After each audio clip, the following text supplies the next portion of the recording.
ముద్రాలపల్లి గ్రామంలో జరిగేటువంటి పందెము వాటి యొక్క వివరాలండి. అభయాంజనేయ స్వామి నూతన విగ్రహ ప్రతిష్ట సంబంధించి ఈరోజు ముద్రాలపల్లి గ్రామంలో అరకుల విభాగానికి పందాలు జరుగుతున్నాయి. మొదటి బహుమతి వచ్చేసి 40,000, రెండవ బహుమతి 25,000, మూడవ బహుమతి 15,000, నాలుగవ బహుమతి 10,000, ఐదవ బహుమతి 5,000.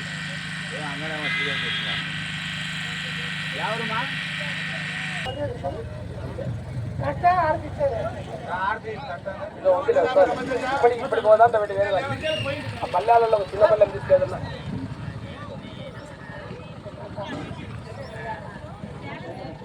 ఆ ఇత్తలి పల్లెం తీసుకున్నా పూజా ద్రవ్యాలు కింద పెట్టు. మా పల్లెలు ఉన్నాయి బయట పెట్టండి. మాకు అర్థం కావాలంటే బయట పెట్టాలా. ఏదన్నా బయట వేస్తేనే అర్థమయ్యేది. అదో తీసుకున్నా నాయన. భజంత్రిలో మంగళహారతి పాట. ఓం హిరణ్యపాత్రం పూర్ణం దదామి